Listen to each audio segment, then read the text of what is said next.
3 people are confirmed dead and at least 8 are hospitalized.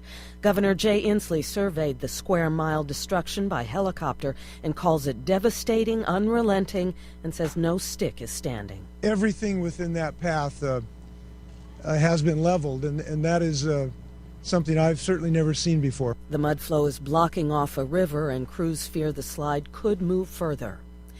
Skimming operations are underway in Galveston Bay as Texas emergency crews work to clean up an oil spill. It occurred yesterday when a barge carrying nearly 1 million gallons of oil collided with a ship.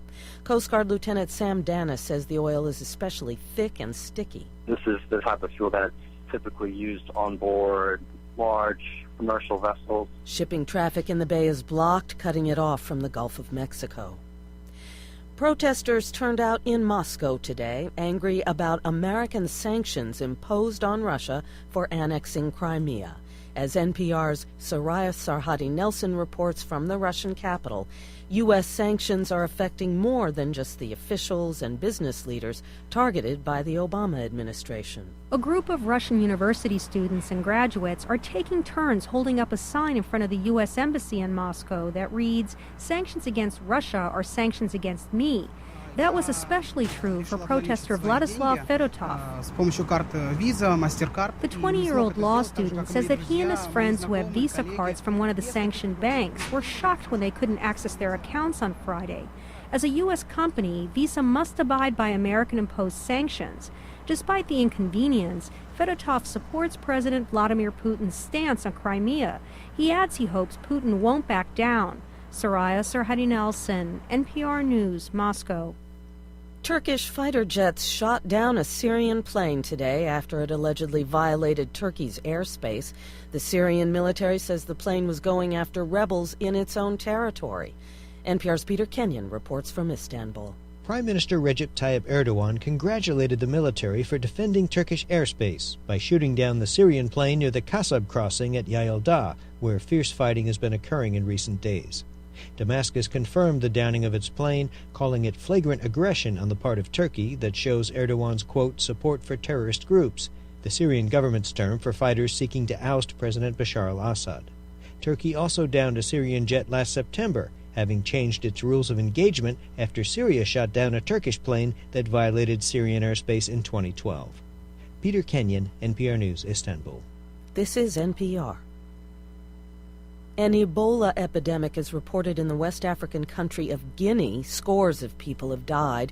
Doctors Without Borders is sending emergency teams and setting up isolation units. In neighboring Sierra Leone, officials are reporting symptoms similar to Ebola hemorrhagic fever, but that's not confirmed. Ebola is one of the most virulent viruses, and the fatality rate is around 90%.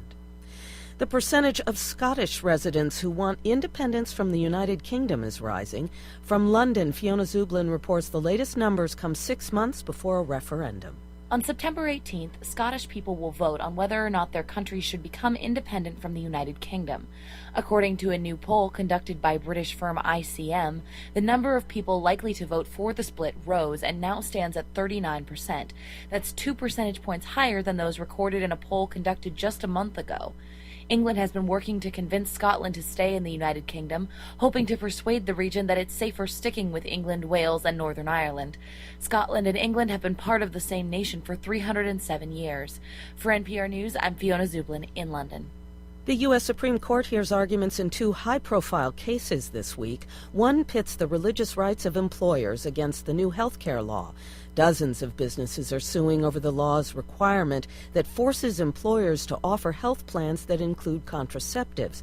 The businesses want to be able to exclude some methods for religious reasons.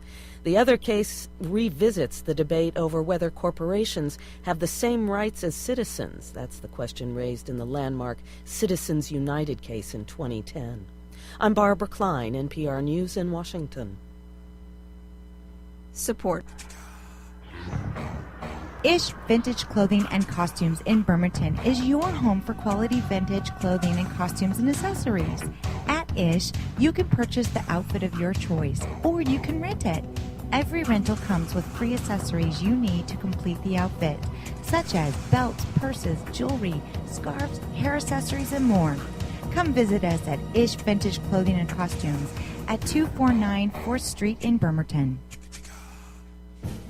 CoinForce.com is your headquarters for superior quality challenge coins, proudly serving military and non-military customers worldwide. Located near the main gate of McChord Air Force Base and close to Fort Lewis, CoinForce.com is owned and operated by retired military veterans. CoinForce.com understands your needs and are proud to continue serving the military community in our own special way. For an undisputed best value, extreme quality, and superior customer service, when you're looking for the world's largest selection of challenge coins, visit CoinForce.com, owned and operated by retired military veterans.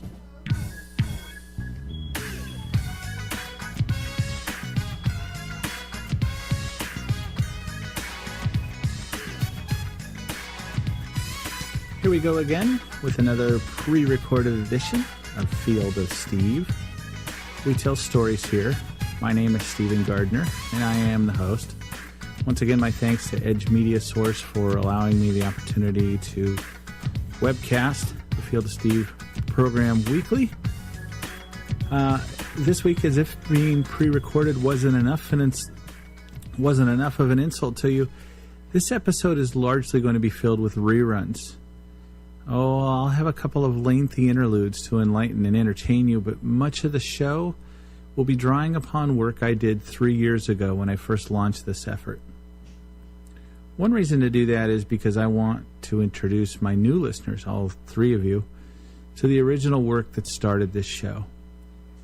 The second reason, the one you probably suspected all along, was I wasn't ready to record a new show this week, so it's nice to have a few recordings in the stable to draw on. I mean, hey, This American Life broadcasts reruns, and I'd love to be as good as they are, so why not model my show on them? I will once again offer something for the This Week in Crap segment, and I've got a new item to share there. One that didn't get as high on the radar as I would have thought, but I thought it was a great one. I don't like hoaxes much, but this one was clever without being mean. And I'll also be introducing another segment on this show sometime, probably in the second half hour. Next week, Field of Steve will return live for the second time, but just for 1 week. The week after that, I get on a plane to Cincinnati. I'll be flying when I would otherwise be in the studio. As most of you know, my day job is as a reporter for the Kitsap Sun newspaper, which is based in Bremerton, Washington. Our paper is owned by the E.W. Scripps Company, and the company is allowing me to participate in a leadership training out on a kind of ropes course about an hour from Cincinnati. I'm pretty excited about the trip, about what I'll learn and how I'll relay that information back here in Bremerton. And I'm also planning to take in a Cincinnati Reds game while I'm there, my first time to a home game for the Big Red Machine. As I mentioned, I will be in Ohio learning lessons about leadership, but I can tell you that I'm not a foreigner when it comes to leadership. In fact, in first grade, I showed up as a leader in a big way. Here's how. On March 22nd, 1956, Martin Luther King was convicted in Alabama of organizing an illegal bus boycott. On that day, he said of his situation, quote, "Ordinarily, a person leaving a courtroom with a conviction behind him would wear a somber face. But I left with a smile. I knew that I was a convicted criminal, but I was proud of my crime."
was rare that as a kid I would take advantage of situations to stand out in rebellion.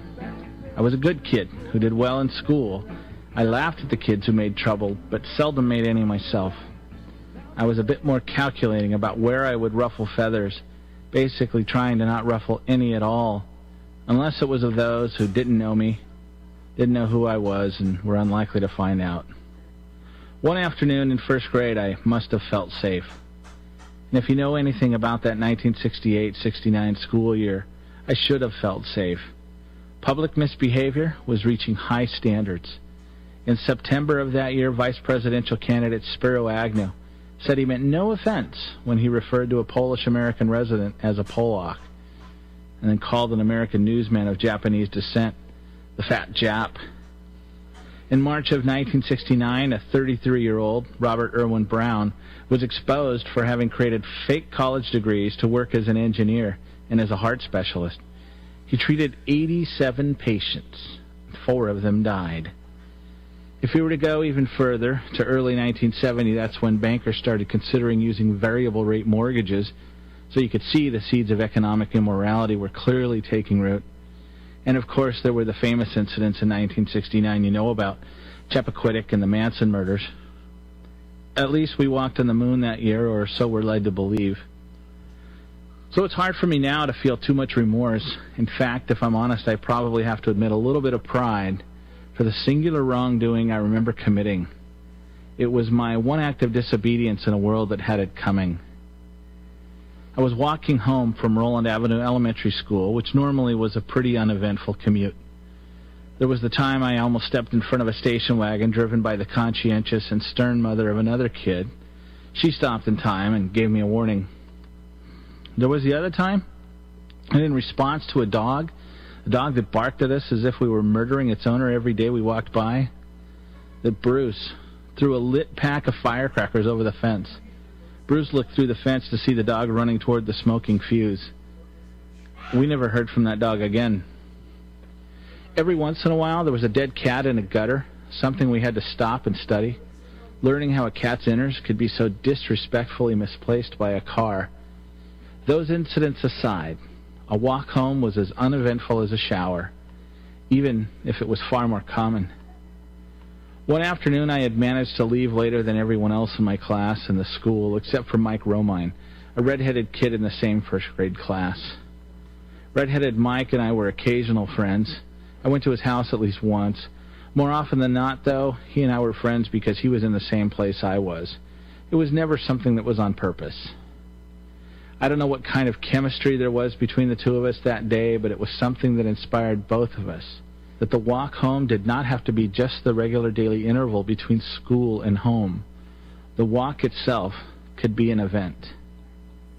Red-headed Mike and I were old enough to know that the finger was an insult and that for some reason it was considered naughty.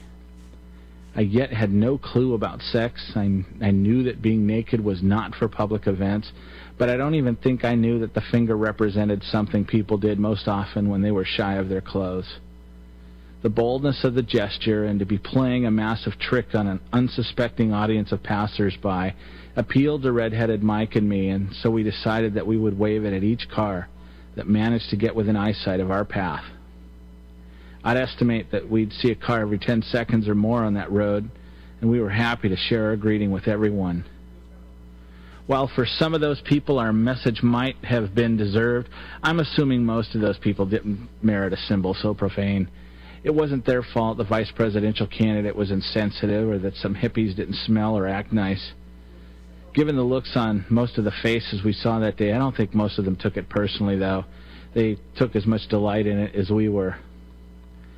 But as most first-grade projects go, this one was not particularly well planned out, and we had made no calculations to edit ourselves or to explain ourselves to anyone should we get caught. Cars would pass, we'd give each one the salute, and barely notice our oncoming victims. And that was our misfortune, not looking ahead. Because in the midst of our joyous protest, I did notice a silver MG that was well within sight of us as we continued to fire at our prey. I was never one to notice particular brands of cars, but the silver MG convertible I recognized as the one that belonged to our nice but humorless principal, Mr. Charnholm. Indeed, it was his face looking at us from inside the car, which was obviously slowing down as it approached us. Mr. Charnholm pointed towards his office at the school and gave us a quick instruction to meet us back there. Red-headed Mike and I knew he had every right to make the demand. We'd have given anything to have noticed him coming before he could catch us. Kids who plan well make sure there are eyes looking ahead to stave off any potential hazards that could end the endeavor. Had we been so prescient, we might have pulled off our demonstration without punishment, a success that would have made us thirsty for more evil doing. Perhaps there would have been more civil disobedience, an upended trash can maybe, flooding the toilets in the bathroom perhaps. But there we were, caught in the act, giving us an opportunity to improvise, because it would take 5 minutes or so to get to his office. So we had time to come up with a plan, an excuse for why we had felt compelled to protest the way we did. It could have been training for a future life as a criminal, learning to think on the fly to escape punishment that was otherwise deserved. In retrospect, we should have come up with something that made us seem high-minded, even if our methods were inappropriate. We could have said it was a protest against all the burning of fossil fuel, but with gas running 35 cents a gallon still, that didn't occur to either of us and probably hadn't occurred to much in the world. Maybe we could have said we were protesting racism, but our neighborhood was pretty white, so it wasn't something we were much confronted with other than on television.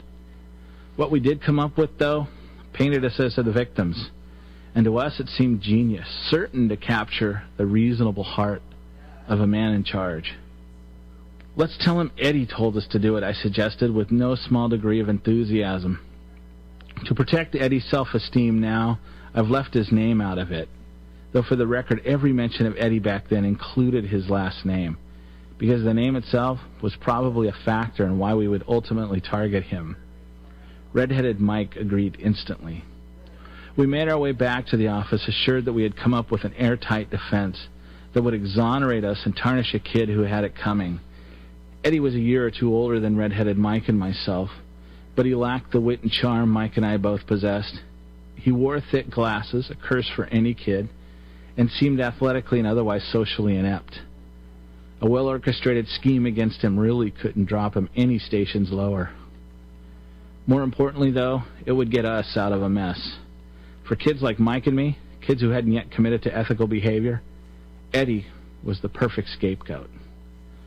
When we arrived back at the school, Mike and I waited a couple of minutes, then were invited to sit in a couple of chairs in Mr. Charnholm's office as he began to let us know how distasteful our behavior was. When he asked for our explanation, I was brilliant in my performance of an honest victim, not crying, but also not hesitating to reveal what we hoped Mr. Charnholm would see as the truth. Eddie told us to do it, I said, not betraying a hint of contrivance. Had I been an observant kid, one disposed to learn his lessons quickly, what happened next would have served as an example to me, to show that when you do wrong, it's best to just own up to it and take your lumps. That lesson didn't take, however, until I'd blundered several more times trying to cover my butt with lies instead of owning up to the truth and taking the paddle.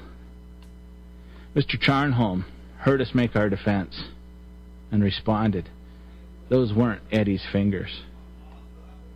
I'd had a second, 2 tops, to enjoy my life before he came back with that.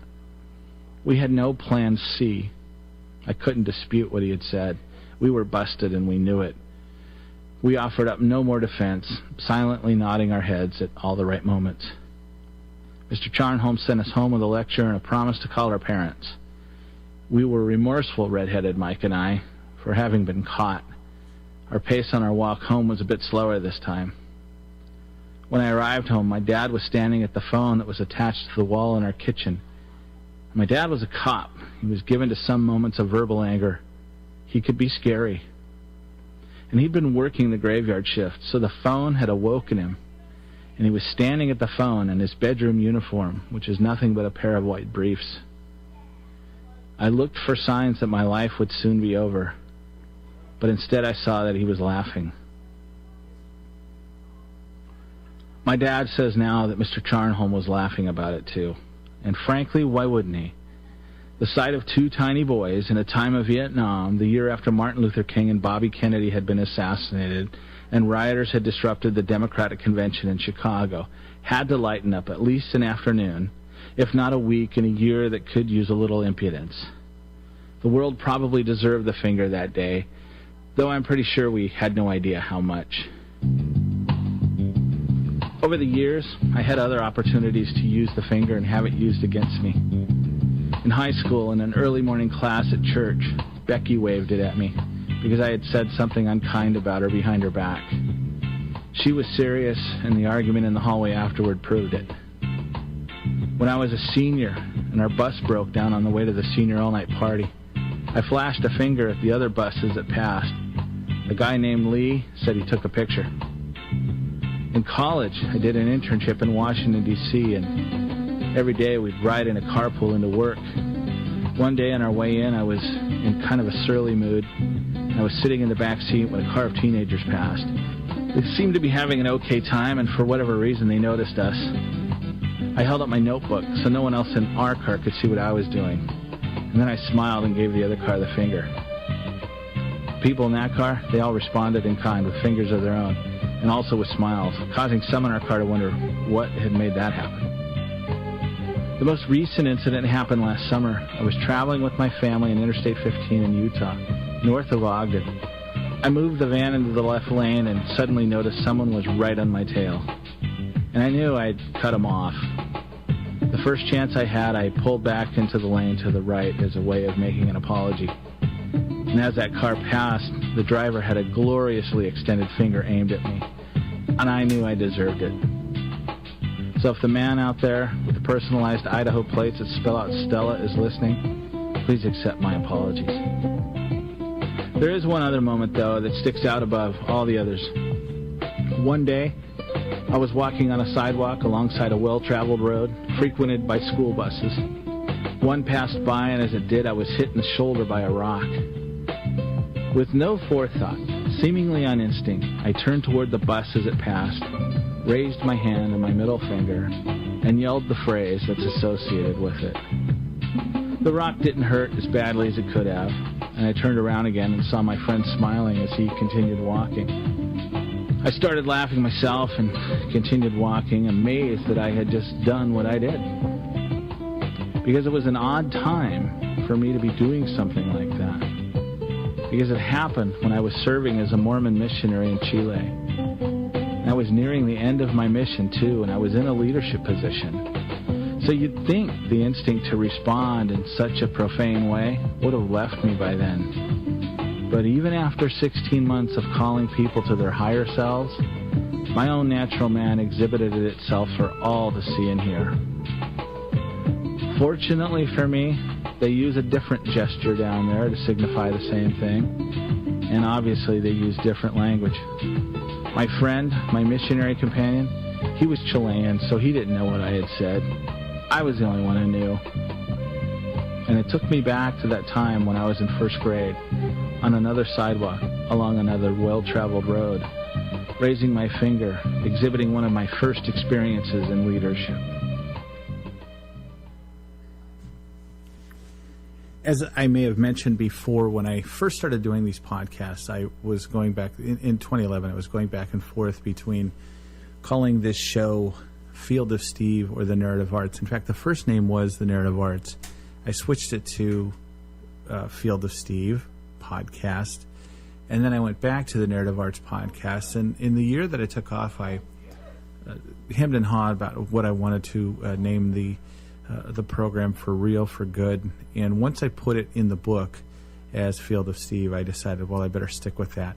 And the reason has to do with branding and those kind of things. Narrative arts sounds a little high and mighty, a little too righteous perhaps, and I thought Field of Steve was, fairly cute enough, and I haven't gotten big enough that I can get sued by whoever made the movie Field of Dreams, which, by the way, to this day is probably my favorite movie ever. It is kind of the default. It's been kind of the default for the last 26 years, because I really enjoyed whatever message there was in that movie, and the fact that it was about baseball didn't hurt. The story you just heard was again told in 2011, the first year of Field of Steve. And when I first told that story, it being 2011 and having my father living in the same house as we were, I had the luxury of being able to verify some of the details from him. If you remember, he was the guy standing in the kitchen in his tidy whities, talking on the phone to the principal and chuckling at what his son had just done, this act of leadership of walking down the street and making a statement, however simple it was and however little we knew about what it meant. Since then, since 2011, my father died late last year in 2012, and both my parents are gone now. And so it's harder for me to verify some of the details on some of these stories that I will continue to tell. So I'm fortunate. I feel grateful that I had him for the time that I did.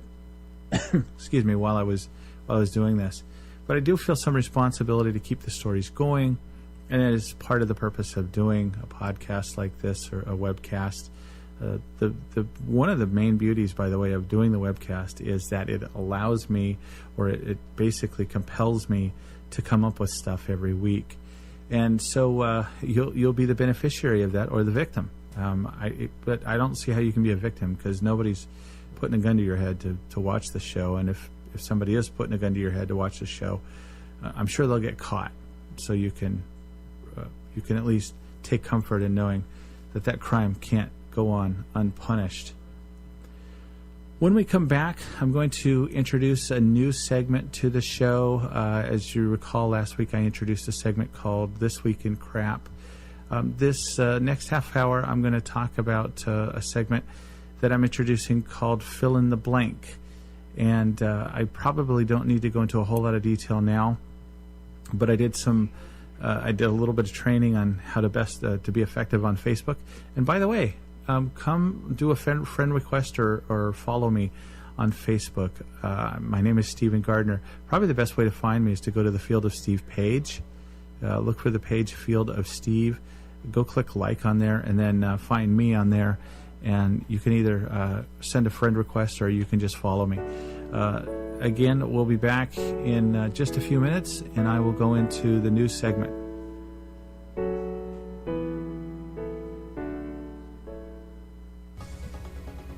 Cliff Cycle Center is an authorized full-service dealership that markets Kawasaki, KTM, Suzuki, Aprilia, Vespa, Piaggio, and Kymco scooters. At Cliff Cycle Center, you'll also find Kawasaki and Yamaha personal watercraft and Kawasaki, Polaris, and Suzuki all-terrain vehicles. At Cliff Cycle Center, they invite you to come on down and have a cup of coffee on them. They'd love to meet you at Cliff Cycle Center, 1200 Charleston Beach Road, across from the shipyard. Cliff Cycle Center. Make a difference in your community and volunteer at Kitsap Humane Society. We have opportunities for everyone and need help in all areas of the shelter.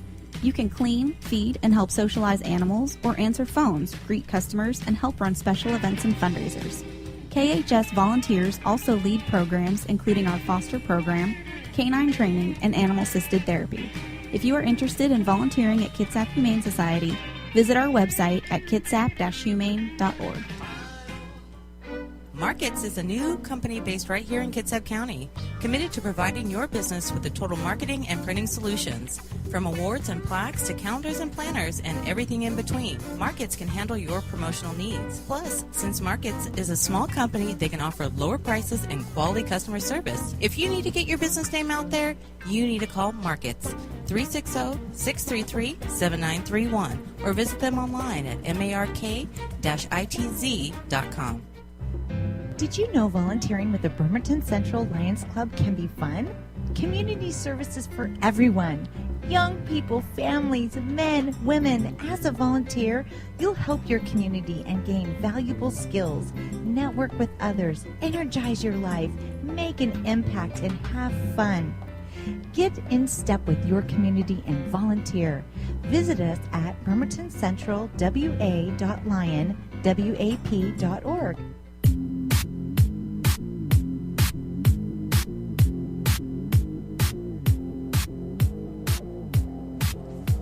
And so we return. This is the Field of Steve webcast on edgemediasource.com. Thank you for joining us this Sunday, March 23rd? Let's just say, it's the 23rd. Actually got it right, just pulling that out of the top of my head, or some other part of my anatomy if you're so inclined. Thank you to those of you listening to the show. I'm glad to be here. This is, again, I might remind you, this is a pre-recorded show this weekend. Next week I will return live, though I will have some stories that hopefully I will have recorded before I get there. But, given how busy we get, I can't necessarily predict that. I hope to tell a story of how I moved to Oregon, which sounds boring as heck, but I have a way of making these things thrilling beyond belief. I'm sure you've realized by now. One of the ways people sometimes choose to make stories thrilling is by embellishment. I have participated in a couple of story slams out on Bainbridge Island, and to say this makes it sound like I'm operating with sour grapes. But I'm just going to say what is, and that is that I enjoy those nights like you would not believe. But I also have a feeling that some of these stories are not completely 100% factual. And I can tell you that my stories are 100% factual as well as I remember them. Now, I don't know if I am playing up emotion in some cases, because the reality is our memories are pretty faulty. The things we think we remember as true turn out to be either just a singular impression that is framed in one person's own within one person's own vision, or just flat out wrong. And I'll give you an example. This is a small one, and it seems like I had talked about this before, but so I won't dwell on it. But in 2008, I had the opportunity to travel for the 10-15-minute ride between Boeing Airfield and downtown Seattle on what was the abbreviated Seattle version of the Straight Talk Express, John McCain's campaign van. A few reporters had been invited to that, and I had connections here in Bremerton. Ed Wolf, in fact, who is now running for county commissioner in Kitsap County, he had pretty good connections with the McCain campaign here in Washington, and he was able to get me on that van. I didn't reach out to it. He offered that to me, and of course we took him up on the opportunity. And my memory was, for the longest time, that John McCain stepped on the van, took off his jacket, sat down next to me, and we spoke. The group of us spoke with him for the duration of the trip between Boeing Field and a hotel downtown.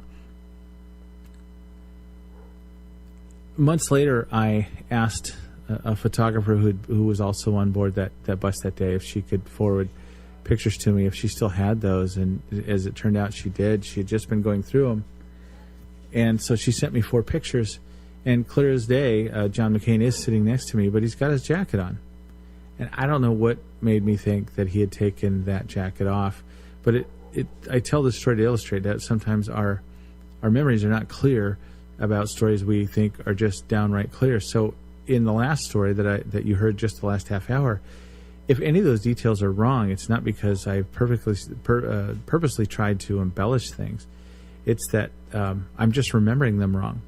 And this is the issue with all autobiographies. And and this doesn't make somebody a liar. I kind of subscribe to the theory that to be a liar, you have to know that you're not telling the truth. And that's not the case with these stories. I think with some of the stories, at least a couple of the stories I've heard on Bainbridge Island, I think the storyteller knew that the embellishment was grand. And sometimes people will embellish perhaps the emotions they felt in a certain incident, or they might tell a story of them saying something, reacting in a way, like saying, what the heck? I don't know. I don't want to swear, but saying other things, they might embellish how they reacted and things like that. And I suppose those things are harmless. And this comes up in some respect because I was reading some content the other day on Facebook from somebody. It was not a linked story. It was comments between people that I'm in a group, and somebody who had worked on a show where storytelling is part of it said that a little bit of embellishment is accepted. It was a little bit disappointing to me, but at the same time, I don't know what the writer of that comment means, or to what degree people embellish their stories. But once again, I'm here to tell you that as far as I know, the stories I'm telling you are true. My intent is to have good stories to tell, but also to tell them well. Part of the reason I do this work, part of the reason I do this webcast is because I want to get really good at this. One of the things I want to get really good at is telling stories generally. The other thing is I want to get good at telling them extemporaneously, on the spot. And that's why a couple of times I've tried to tell the stories live, and when I didn't think it worked with Byron so much, I got a little gun shy. And perhaps what I really need to do is just prepare better. So with all that said, I had told you last segment that I was planning to introduce a new segment onto this part of the show. And it stemmed from a couple of things. One was I took a training last week. It was an online training that Work offered. Work is offering me all kinds of training, isn't it? But this was an online course in Facebook, how to use it effectively. As you notice, if you go to Facebook, you notice there are reporters on there. You may be friends with some of them, or you may be following them, or you just link to their pages. However they choose to present themselves.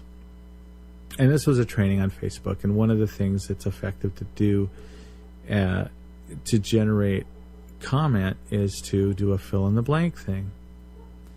And last week I was listening to a show called Press Play. It's based in Santa Monica, California, near Los Angeles, KCRW.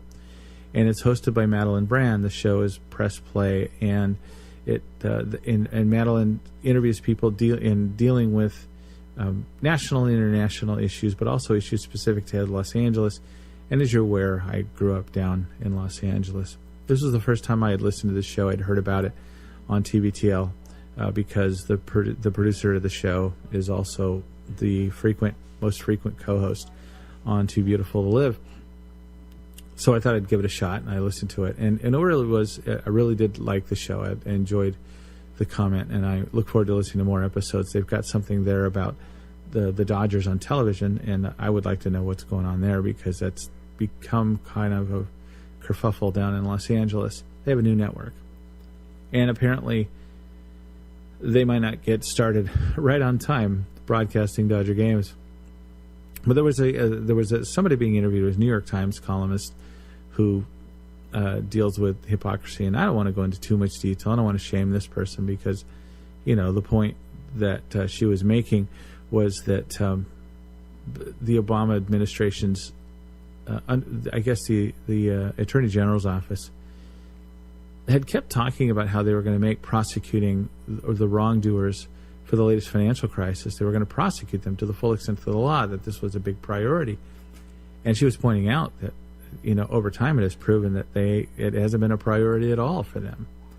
And she found it hypocritical. And she said, I don't know about you, but I really don't like hypocrisy. And when I heard her say that, I laughed. And I don't know if you laughed just now when I told you that. But let me say it again, and maybe it'll dawn on you why this is funny to me. I don't know about you, but I really don't like hypocrisy. And this is the question I had, and I knew from that instant that I had my fill-in-the-blank question that I wanted to do, because I wanted to test the hypothesis that if you put a fill-in-the-blank question on Facebook, that it will generate response. I had done it on my work Facebook page, which is something I'm by the way, I'm planning to change that. I'm going to have just one Facebook profile. And by the time this show airs, I'm not sure if I'll have accomplished that, but that is part of the thing. But anyway, I decided to put that up there. I put it up on Facebook. I heard this, I wrote, I heard this comment on Press Play. I don't know about you, but I really don't like hypocrisy. And I didn't want to shame the whoever said that, but So let's play this game. I don't know about you, but I really don't like blank. I upped it blank. And so the first answer was sweet potatoes or cauliflower. And the second one was spiders. Now, those are both legitimate and true answers. I didn't explain myself well enough because I was going for more obvious things. Some people actually like spiders, and other people, more people like sweet potatoes, and even more like cauliflower. But does anyone really like hypocrisy? And this was the point I made on the Facebook post, was that I was going for something more obvious. Is there a group of hypocrites out there who are organized and who feel victimized? Do they need a support group? So, I was looking for, I was looking for things more obvious. And I hesitated to pull this one out because it kind of is a game stopper when you mention it in other circumstances. But I thought it would illustrate the point well. So I wrote, I don't know about you, but I really don't like Hitler. In the time that I was writing that response, that post, my nephew Mike had posted, I really don't like liars. And so I got to write, okay, Mike gets it. And so then the fun began. And I'm going to, I told the group that I would name the top 3. And I think in the future I'd like to put these out for vote. But at this time I just had to rely on my own judgment. And if you didn't win, as I said before, get your own podcast and do your own contest. My first, some of the ones that came up was liars. That one came up twice. Another good one was that almost made it in the top 3 was rape. Getting up before the sun, judgmental people, Obama supporters. That came from Byron, who I talked to you about for the last 2 weeks, and we've probably heard enough about him. I told you that I mostly hear him through his political rants. That he posts political memes from other sites, and he posts links to stories that are basically designed to lift up the conservative cause and demean liberals. This is my buddy. Other ones people who claim to be something they are not. I think that is an explanation of hypocrite. Cancer was one that I threw out there to kind of keep it going. People who hate and are intolerant. That was my brother. Slavery was one I put out there, again, to keep it going. Mike, my brother Mike, put up poverty. Michael, I guess his name. And then my brother Michael, he likes to focus on things where people are actually demonstrating the very things they claim to hate. So I don't know about you, but I don't like discrimination. I shun people and businesses that discriminate. And so, yeah, he was making that point there. And I think he did that one other time. People who think they're better than everyone else. I think that could have fit into that. Or maybe the hate and intolerant ones. Another good one was I don't like scams or scammers and senseless mass killings. But here were the top 3 that I picked. And there's no criteria basically to it other than they kind of had to get what I was going after. And so I had to explain that better for people to get that. And one honorable mention, this actually strayed from that formula, as did the third place. I believe the third place. No, that one didn't. No, that one stayed to form. The honorable mention one kind of broke form in a way for me because it was. I didn't want things that were necessarily. I didn't want things that could be disputed by other people. But this one struck me as funny, and I saw the truth in it. Paul Compton wrote, I don't know about you, but I really don't like other people that drive cars on the same roads as me. Who among us hasn't thought the same thing as we've attempted to commute to get somewhere on time? So I give Paul Compton an honorable mention. He does not, however, take home the prize. The prize this week, by the way, is a hearty congratulations. In third place, and this was a little bit of a departure, but it still could qualify as a thing that is something. The reason it's a departure is because it's not obvious, because not everyone is going to feel the same way. I was looking for obvious ones. Chad Lewis, a friend who I actually told a story about in a podcast in another episode, one that I'm sure I'll run as a rerun somewhere down the road. He wrote, "I don't know about you, but I really don't like people who start sentences with the phrase, 'I don't know about you.'" There is also a truth to that statement that he just gave.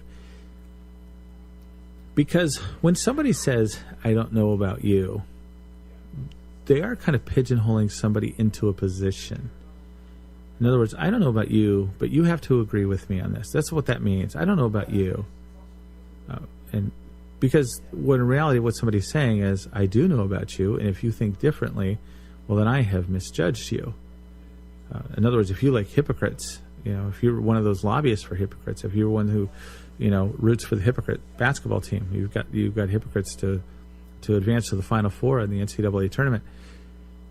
That just doesn't make any sense, and I don't know about you, but that just seems wrong to me. So I really liked that one. It made me laugh. The second place one was my brother Michael. He said, "I don't know about you, but I really don't like pedophiles." And he was the first one to really launch with something where he got it. And finally, the one that made me laugh the most, and I can't explain why, was, "I don't know about you, but I really don't like armed robbery." And that one was by Dave Dix, my friend from Texas, who came in with that one. So congratulations to Dave Dix, first place winner in the first fill-in-the-blank contest. However, I didn't stop there. For some reason, I got a burst of inspiration, as if that's possible. I decided to reverse it. I decided to reverse the equation. And so instead of saying, "I don't know about you, but I really don't like," I went to, "I don't know about you, but I really like." And the example I gave was food. I mean, who can argue with the idea of food? Maybe somebody who's got a tortured relationship with food. But I'm somebody who has a relatively tortured relationship with food, and it shows in my girth. And I can tell you, quite honestly, that I love food. It's Friday night now, which means that after I go to bed and I wake up in the morning, that's my rule, because it's actually Saturday morning. It's about 1 o'clock in the morning. But after I go to bed, I'm going to, when I wake up in the morning, I can eat whatever I want, because 6 days a week I'm on a high-protein diet. And on Saturday, it's cheat day. You may have heard of this program. Tim Ferriss wrote about it, I think, in the, I don't know what you call it, the 4-hour diet, something like that. At any rate, I turned it around. I don't know about you, but I really like food. Everyone likes food. And I have a first and second, third place winner. No honorable mentions, because all of them were actually pretty good. People did a lot better on this one. I don't know about you, but I really like breathing. That was my friend Yoko. People with integrity, health, sleeping came up twice. See's Candy. Now, I know there are people who don't like See's Candy, but when you're eating See's Candy, and if you like See's Candy, this is my cousin Janet. If you like See's Candy, you probably love See's Candy. It seems like food, like chocolate, that is just impossible to dislike. So I give Janet a lot of credit. My sister-in-law Kathy wrote that, "I don't know about you, but I really like your brother Mike." My brother Mike is who that is. And Mike came on and said, "Some people will dispute that." So in that sense, it doesn't qualify. And I bet she doesn't always like Mike. Yeah, she probably does. She knows in her heart, even if she's mad at him. A good friend, a good Facebook friend, and a buddy from high school, Roxanne, wrote, "I like this game." That was nice of her. Good movies, another one from Mike. Things that I like, that was another one from Mike. Sarah Lee was from my brother Jim. Remember the old dessert ad, "Everybody doesn't like something, but nobody doesn't like Sarah Lee." That was my brother Jim. Congratulations to him. And I actually know a Sarah Lee who used to, I don't know if she still lives on Bainbridge Island, but she used to. And when I was covering Bainbridge Island, she was somebody who was pretty well known over there. She may have moved on from Bainbridge Island circles. I don't know. I don't see her quoted much, and part of that is because she's not being a spokeswoman for a local organization as she was before. Road trips came up. Tacos. I love tacos. The producer of Press Play loves tacos. The Weekend, that was a good one. Posting stuff about what I really liked, that was a good one. Accordions, I liked that one, and that was, if there was an honorable mention, that I could get right up there because it's just kind of off the wall. So being off the wall puts you in a good position. June in New York City, and Steve was posted by Byron. He got off his Obama rant. This one was the next one was posted by a friend, Jim Thompson, who used to work at the Kitsap Sun, and he wrote, "I don't know about you, but I really like when the Sun vending machine accidentally spits out 2 Dr. Peppers." Number one, that is true. That was very close to qualifying for final position. Also, I got to give credit to Mr. Thompson, who was a news editor at the Kitsap Sun and is currently making a living as a freelance editor. He's an amazing success story of at least I believe him. I mean, he edited my book, and so I believe he's getting lots of work as an editor. And in that role, he spelled Dr. Pepper correctly, because most of you will not be aware that there is no period after doctor and Dr. Pepper. So that's something that you can take home. If you're taking notes, that's something you probably want to write down because it will be on the test. Another one was that I'm making good on my New Year's resolution to not start smoking. That was from my friend Dina down in Vancouver. That's a good move. That's a great goal to set, one that is highly achievable. We all want to set New Year's resolutions that we can accomplish, and she has clearly shown that she knows exactly how to do that. Again, that was I'm making good on my New Year's resolution not to start smoking. Nice work, Dina. The stars in the sky, my sports. Somebody who noticed the accordions thing and brought it up, accordions. Well, then, I don't know about you, but I really like bagpipes. You know, the thing about bagpipes and accordions, while I think they're both funny in this case, there are lots of people who don't like one or the other or both. So it was funny, so I appreciate that. Being Filthy Rich almost made it. That was for my friend Elise. She actually had 3 and I liked all 3 of them. They didn't make the cut. The second one was Being Thin No Matter What I Eat. I don't know about you, but I really like being thin no matter what I eat. That would be nice if that were ever true. Well, it is for some people. Some of you jerks have the kind of metabolism that allows you to stay skinny. I don't hate you. I love you because God tells me I need to love you, but you're a jerk if that's the way your metabolism works. And I'm not going to apologize for that, unless you're really hurt by that, and you can show me that there is some way that isn't beneficial to you. I mean, I will tell you that it's not beneficial to you because when I eat and I get fat, I know that I should eat differently. You have nothing to indicate that, and so meanwhile, inside your cholesterol is shooting through the roof. So eat that. Speaking of eating, the last one Elise did was cheese. Somebody put Being Alive. That was Andy Renner who I knew from high school. The Ocean came up, and and Mark Miller, somebody I used to play on a Little League team, he brought up music. So we get to the third place, and we have a repeat visitor to the third place line. Remember earlier I said there was one, Being Filthy Rich was one that almost qualified. I think the one that made me laugh more, though, was, I don't know about you, but I really like winning the lottery. I thought that was hilarious when I heard that. The 2 winners, however, and by the way, the reason I just like that whole idea of winning the lottery, there's so much you can discuss about that whole scenario. When people win the lottery, the way the rest of us console ourselves that we didn't win is that we know that people who win the lottery invariably end up miserable a year later. Second place, Brian Willoughby, former co-worker down in Vancouver. I don't know about you, but I really like not having a fork stuck in my eye. And believe it or not, there's one that I thought was better than that, but it's along the same vein, and it came from Misty Hudson of Dayton, Ohio, a resident expert on Martin Sheen and Charlie Sheen, eminently qualified to discuss that, as you may discover in one episode that I will probably rerun someday. In fact, it was under consideration for this weekend, but I think we're going to go in another direction. And that was from Misty Hudson. I don't know about you, but I like not being set on fire. Congratulations, Misty. You get a hearty congratulations from me. You and Dave Dix from Austin, Texas, are the co-winners this week of the Fill in the Blank competition.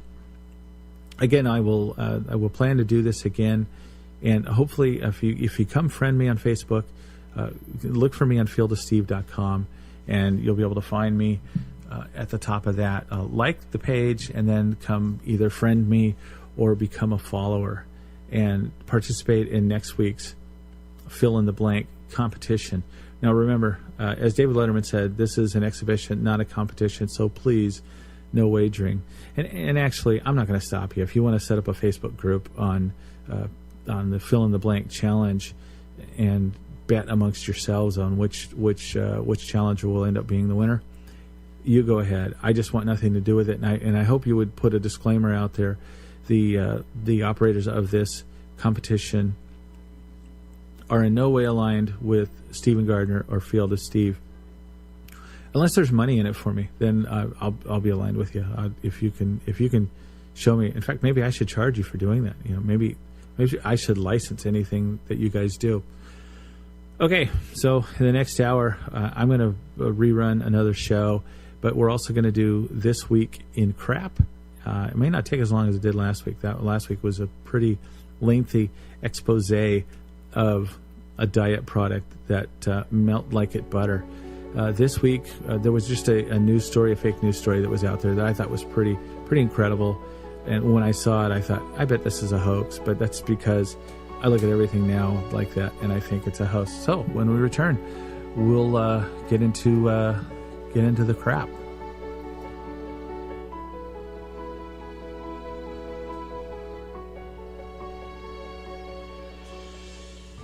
PR News in Washington, I'm Barbara Klein. In Washington state, 18 people are unaccounted for after a massive mudslide yesterday in Snohomish County. Authorities say 3 people are confirmed dead and at least 8 are hospitalized.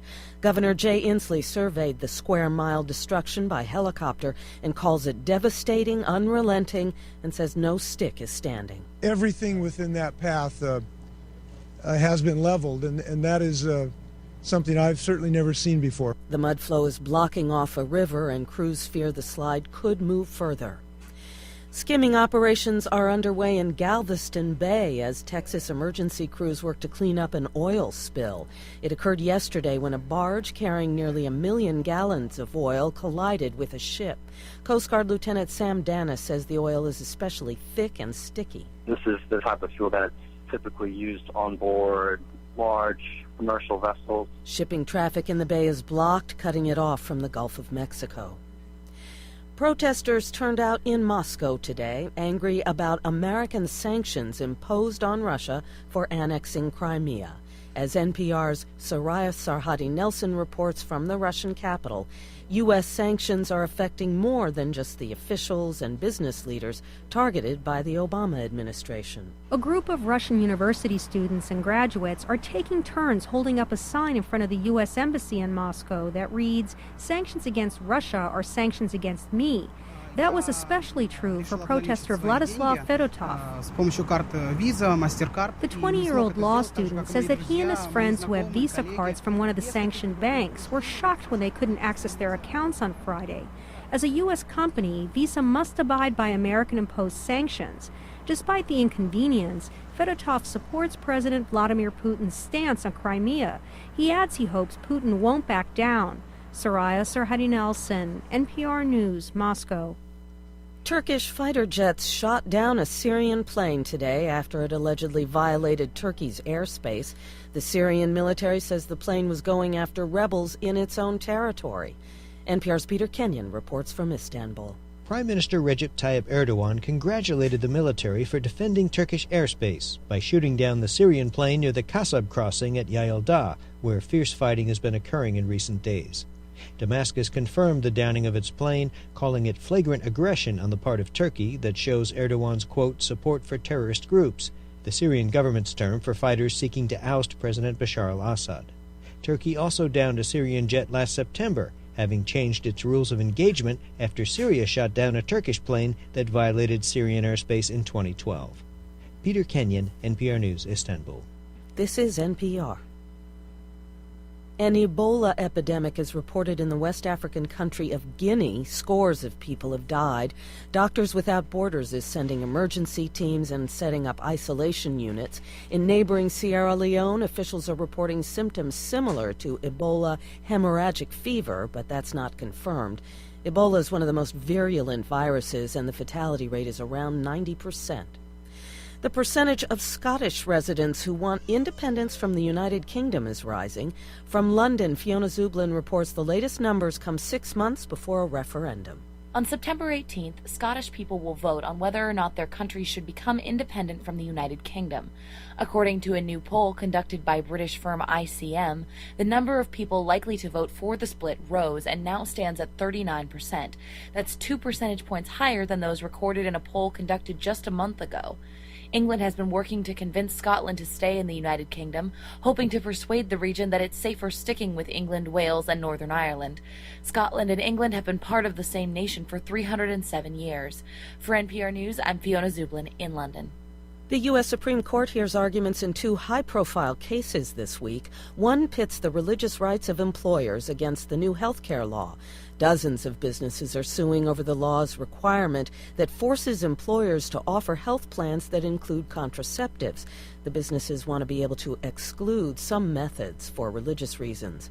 The other case revisits the debate over whether corporations have the same rights as citizens. That's the question raised in the landmark Citizens United case in 2010. I'm Barbara Klein, NPR News in Washington. Support. Brothers Power Sports has been a locally owned family business in Bremerton since 1949. From new and pre-owned motorcycles, ATVs, scooters, boats, and watercraft, to parts and service and apparel, Brothers Power Sports is committed to being your source for all your motorsports needs. And they're a proud sponsor of the Habitat for Humanity of Kitsap County. Brothers Power Sports, 5205 First Street in Bremerton, and online at brotherspowersports.com. Stop in and feel the difference at Brothers Power Sports in Bremerton. Hey sports fans, have you ever wished there was a live and local all-sports broadcasting network? Well, wish no more. It's ISBNsports.com, Kitsap's only live and local all-sports 24-hour broadcasting network, featuring the Kitsap Blue Jackets, the Olympic College Rangers, high school athletics, and the ISBN Sports Show every Saturday morning from 10 to noon with interviews from exclusive guests from around the Sound. So, you want sports? Go to ISBNsports.com. Once again, we're back. This is Stephen Gardner. I'm the host of Field of Steve. This is Field of Steve, the webcast that you're listening to, or it might be the podcast. If you've been a regular podcast listener, you will enjoy this episode for reasons different than what you did before, perhaps. This is a rerun.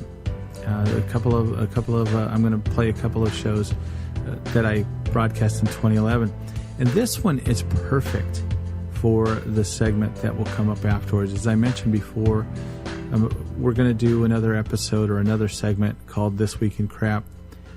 This particular story, I think, lends itself very well to the This Week in Crap, particularly the story that we're going to do, the story that we're going to focus on, because there are some similar elements, and I'll go into explaining what those are once we return. But this is a story that has was well received when it aired, and it was a well received part of the book. It was I mentioned Jim Thompson in the last hour. He said it was one of his favorite parts of the book, Spill Your Guts, which he had the honor and privilege to edit. I know it was an honor and a privilege, even if he didn't tell me so. We're going to go to break right after the end of this story, so there won't be any segue into it. And so when we come back after the next break, we will go right into the This Week in Crap segment, and that'll be it. And mercifully for you, your 2 hours of listening to me will be over.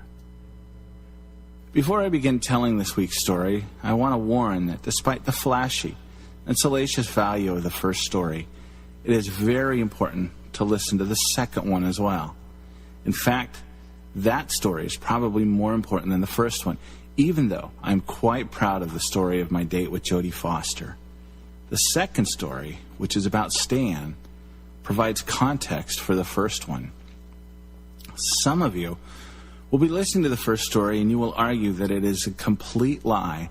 I'm telling you now that it is not a complete lie at all. The events in this story happen as I described. How you might have missed out on some of it, I can probably explain. How you might have missed out on all of it, especially if you were there, I can't.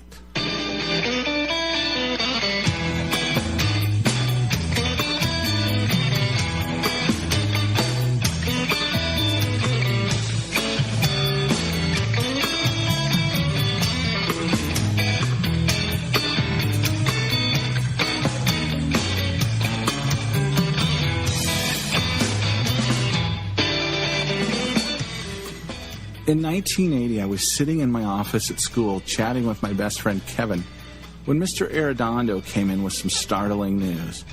A movie called Foxes was about to be released, and some of the said Foxes were going to be available to come present the film at high schools and talk about the movie.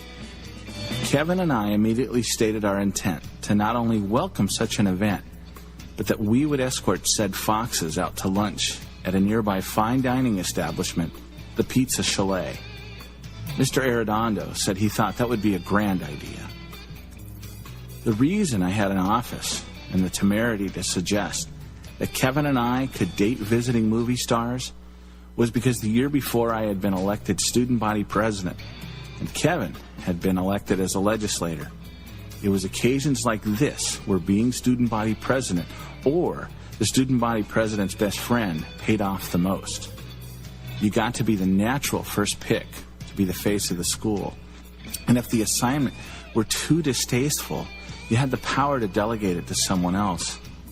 In reality, it was the second greatest thing about being president, because occasions like this were rare. The greatest thing about being president was that it made me an on-campus celebrity without me having to do much of anything, which for the first half of the year was pretty much about what I did. Girls who never would have paid attention to me were suddenly interested. And that was great until the first date when they got to know me, but at least I was getting indoors that I hadn't the year before. Kevin and I dared to dream that we could go on a kind of lunch date with the Foxes, because that's what Kevin and I, Kevin especially, did a lot. We dreamed up ways to pour excitement and relevance into our lives. We knew nothing about this movie, but if Foxes were involved, it was something we wanted to take part in. Covina, where I grew up, well, actually it was West Covina, but I went to Covina High School. It was about 30 miles from the major Hollywood studios, and that meant we had some connection with the movie business. Lee Majors lived in West Covina. The first Darren from Bewitched lived in an apartment in Covina, and he had a son who went to South Hills High School, and that was a rival school. Howard Keel, who played Jaws in the James Bond movies, was the uncle of one of our cheerleaders. For the most part, though, we might as well have been 1,000 miles away from Tinseltown, because I don't remember all that many celebrity sightings growing up. Nell Carter, a cast member from the sitcom Gimme a Break, came into the grocery store I worked at once, but even something like that was rare. Covina and West Covina were solidly middle-class cities with occasional sparkles from the movie and television industry. My dad was a cop. Kevin's dad drove trucks. Our friend Dave's father owned a carpet store, and Dave ended up growing up to own the store himself. I did have a friend I worked with at Alpha Beta whose dad was in the record industry and had gold records on his wall from Pink Floyd. But that was not very common in our neighborhood. So it really was a big deal that celebrities, especially ones known as Foxes, were coming to our high school. The arrangement for the day's showing were largely out of our hands, But Kevin and I kept the pressure on Mr. Arredondo to include time for lunch with the ladies. Showing the film was going to be an all-day affair because Covina only had one room that was suitable to show a movie in, and it wasn't big enough to house the entire school. In fact, not everyone would get to see the movie at all and participate in the discussion. Only about half would. There would be 3 showings during the day with time allotted afterward for discussions with the actresses. And lunch? Well, the actresses, to my surprise now, they agreed to it. 2 of the actresses, Jodie Foster and Sherry Curry, planned to come out to our school that day, and we'd be allowed to go with them to Pizza Chalet. Kevin and I planned to take them over there in our cars. Kevin had a black Pinto he inherited from his older brother. This was before Pintos became suspected of being an explosion hazard. He'd made the interior of this car something to behold, with the light blue shag carpeting, a T-handle stick shift, tricked-out dash lighting, toggle switches, and a sound system fit for a movie theater. My own car was kind of brag-worthy also. I drove a 1966 Kelly Green Volkswagen Beetle with a vintage stick shift of my own, gold-colored shag carpeting, and a pretty nice stereo. The car also had tires on the back that were wider than the fenders, so every time I hit a bump, the fenders would bounce onto the tires. For full effect, I'd paid the $18 to buy European-style taillights to put on the back. We knew who Jodie Foster was because we'd seen her in a few Disney movies as she grew up, and we kind of remembered her to be kind of tomboyish. We hadn't seen Taxi Driver, so we didn't really appreciate the body of work she had done. That was okay, though, because she was a movie star, and the whole point of asking her out was to be able to say that we'd been out with a movie star. We learned the co-star who was coming out was Sherry Curry, who had been the lead singer in one of the first all-girl groups, the Runaways. But we didn't know anything about the Runaways or her. All we knew or cared about was that she must be a fox, because that's what the movie promised to deliver. When the day arrived, Jodie and Sherry and their handlers were led to our ASB office by Mr. Arredondo. Kevin and I waited in the offices along with a few other ASB officers who were glad to be able to be part of the greeting committee, but a little bit disgusted that Kevin and I were going to hog the girls for lunch. When they walked in, Kevin and I were at the end of the greeting line and were able to whisper a few things to each other before our introductions. For one, Jodie Foster was much more attractive in person than we ever remembered her being on screen. The second thing was her co-star, Sherry, looked flat-out gorgeous. We'd already agreed that I would go out with Foster if we were able to break the pair up, so Kevin felt like he was getting the better deal. I felt like I was getting the better deal because Foster was more famous, and it turned out she was surprisingly attractive. We didn't overdo it when we were introduced to the ladies. We just told them we were glad they were there, and we looked forward to meeting with them later over lunch. And we began to escort the group over to the room where the movie would show all day long. We showed them the setup inside the room as their crew set up the projector. There wasn't a lot of small talk happening between the 4 of us. Not long after we got there, the first set of students filed in. The first bit of real awkwardness of that day came after the first showing. Foster and Curry took their places at the front of the room to take questions, while Kevin and I commiserated at the back, whispering to each other that we both thought the movie was awful. We told each other the plans we had for when they would surely ask us what we thought of the movie. We agreed that we'd point to moments in the movie that were important and say it reminded us of things we'd seen, saying the movie made us think about things or some other vagary. Foster and Curry took the questions, most of which came from the girls in the school. Kevin and I sat through the second showing in discussion, having volunteered ourselves as escorts for the entire day. There was a little room for small talk in between showings. Kevin was much better at it than I was, but even with him, the girls were only politely interested. After the second class was done, it was time for lunch. We discussed how we'd get over there and were told by the handlers that they'd be going with us and that they would be paying for the lunch. They also said we'd be going in the van that they had driven out in, so we piled in, bringing Mr. Arredondo with us. We drove to Pizza Chalet, which was a little more than a block away from the school. The lunchtime crowd wasn't huge. The restaurant was actually much like a chalet, with a big fireplace in the middle and tables of ski lodge wood. The handlers went up and placed all the orders while the rest of us sat around and tried to make small talk. I remember asking Foster about her life on the movie screen and whether she ever wondered what it would be like to not be so famous. She said she did, but this was the life she knew, and she'd kind of figured out how to make the best of it. She wasn't as private as you might think she would be, given now especially the very little any of us get to know about her personal life. And in fact, she was pretty interested in our lives, asking us about our families, our sports, religion, and our life plans. The pizza came, we ate, we returned to school.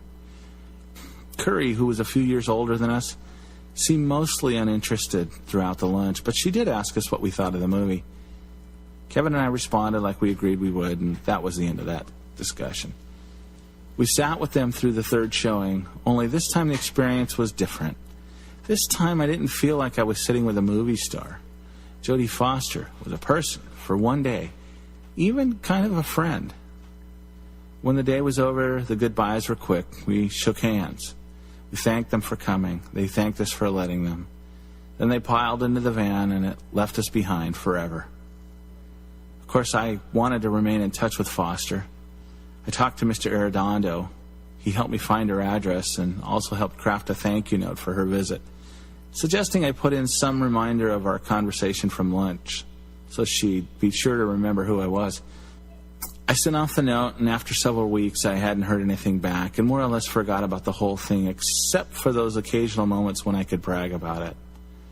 Then during the summer after graduation, and while I was in the middle of my new life as a night crew shelf stalker at Alpha Beta, I awoke one late afternoon to find a letter written from a Ms. Jodie Foster in Los Angeles.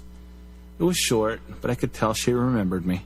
She thanked me for thinking to take them to lunch and wished me luck at school, telling me she was headed off to Yale. She didn't exactly invite me to look her up if I was ever in the neighborhood, but the note was friendly enough. The next March, when John Hinckley tried to kill President Reagan to impress Jodie Foster, I thought about writing her and trying to buck up her spirits. But then I decided a letter from me would get lost with all the others. I was sure she had enough support and didn't need a letter from somebody who was stocking shelves at a grocery store. A few years later, I was a college student at Brigham Young University. My first year there, I lived in a house that had 3 apartments. The house was a Spanish-style home, and outside there was a sign that said Casa de Hombres, which meant House of Men. Some people were confused by the home's appearance. My roommates were sitting in the front room watching television one day when a guy with 2 women walked in through the front door and stood there in silence for a moment before asking if the place wasn't a restaurant. During the last 2 months I lived in that place, a new roommate named Stan came to live there. And he had a good friend named Todd who would visit a lot. We all became pretty good friends for a few weeks. At some point, Stan began telling me of the heartbreak he was dealing with from a failed engagement he had just suffered with a girl named Shauna. This was a story I could relate to. In fact, I'd probably introduced the topic, because a year earlier, I'd been heavy in love with a woman named Beth. I was all in on that relationship. I had even asked her to marry me. She didn't say no right away. It took her a couple of months. I probably had told the story to Stan, because even though I was going out with other women from time to time, I was still healing from that relationship with Beth. Stan's relationship with Shauna had gone well for a while, but for whatever reason they broke up. I would probe for details from time to time, and he would provide them. One day I asked him her last name, and he told me. Unfortunately for him, I knew this particular Shauna, or I knew of her. I knew her through another guy who really had been engaged to her, and the pair had broken up. When Stan told me her name, I was dumbfounded, but 100% certain he was lying about the whole thing. This is going to sound awful, but Shauna was way out of Stan's league. I don't remember ever calling BS on him to his face, but I later had a conversation with one of Stan's friends who confirmed to me that the story was made up. What was more was his friend confided that Stan was a pathological liar. What made the two of them friends, I'm not sure. But his friend was not shy about the truth, that a lot of Stan's stories were baloney. The evidence that Stan was dishonest became more solid When the phone bills would remain unpaid, he kept the cash roommates paid to help with the bill, but the checks were left lying on the floor in different parts of the apartment. At some point, Stan confessed that earlier he had been arrested for his involvement in a theft ring in student apartments. That I believed. He was a nice guy who could tell a convincing story. He did know Shauna. That part was true. And he knew enough about her that he could provide necessary details that would make his engagement story credible. There were truths in the story, but the story overall was bunk. He and Shauna were never engaged. They never dated. He told me the story because he had no reason to think I would know her at all. A few months later, Shauna and I began working together at the college newspaper. I asked her if she knew Stan. She said something like, apparently we were engaged. The story he told me was one he had told many people. The author, Laurel K. Hamilton, wrote in the book Blue Moon, "The best lies are always at least partially true." George Christoph Lichtenberg, a German scientist from the 18th century, said, "The most dangerous untruths are truths moderately distorted." I'd say Stan's lies were more than a moderate distortion of the truth, but there was some truth in his stories. And I wondered why he felt inclined to lie to me. In a 2007 Washington Post story, psychologist Paul Ekman offers 7 reasons people lie: to avoid punishment, to get a reward, to protect others, to escape an awkward social situation, to enhance our egos, to control information, and to fulfill our job descriptions, especially if we're spies or we're in sales. I think Stan told his lie to boost his ego, but maybe it was more about getting a reward. That reward would be trust. He was creating a story I could relate to. Therefore, we were bonding, and I would trust him. The fact that he told other people the same lie, though, leads me back to the ego boost. He wanted people to see him as worthy of being in that serious of a relationship with that quality of a woman. If they saw it, maybe he could actually pull it off. A 2009 entry at the Daily Beast quotes Robert Feldman, the author of a book on lying, saying that the average person tells at least 3 lies in the first 10 minutes of a conversation. That same story says, quote, "Liars get what they want. They avoid punishment and they win others' affection. Liars make themselves sound smart and savvy. They attain power over those who believe them, and they often use their lies to rise up in the professional world. Many liars have fun doing it, and many more take pride in getting away with it." Unquote. The more I read about lying, the more convinced I became that detecting a liar, one who's good at it, is tough to do.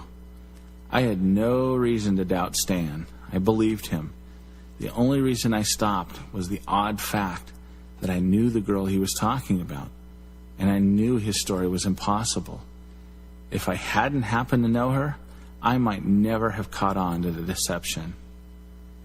This leads us back to our story about Jodie Foster. It's not a complete lie, but overall it's as bogus a story as aliens coming out of my toilet. It's not completely untrue, but it is entirely untrue. I never met her. I never met Jodie Foster. Mr. Arredondo did tell us about the Foxes events that the stars were hosting at high schools. They were coming out to high schools and addressing classes afterwards. Kevin and I did suggest we could take the women to lunch if they would let us. The event itself, though, it never happened at Covina because the assistant principal, Mr. Clough, wouldn't allow an R-rated movie to be shown on campus. Kevin and I did go see the movie together at the Eastland Theater in West Covina, and we agreed that it was terrible. Apparently the movie was well reviewed. I'd like to see it again. Maybe I'd appreciate it in a way that I didn't then, when all I really wanted was to stare at a movie that had foxes in it. And I gotta say, I love what Jodie Foster has done since. If she's listening, I apologize for creating a scurrilous rumor that you dated me. It was all to point out that the most believable lies have some element of truth in them. If you're open, Jodie, to going out to lunch, I'd still be happy to escort you, along with my wife. So why did I create this lie? Well, it made for a nice headline to the podcast, for one thing. But this wasn't the first time I made this version up of what happened. A few years back, my wife and I went to a party, and one of the games we played challenged us to create 3 lies and 1 truth, and let people guess which was the truth. A fair number of people picked my Jodie Foster story as the truth. A more noble reason to discuss lying and the ways people do it effectively, though, is because the presidential political season has already begun. Be careful out there.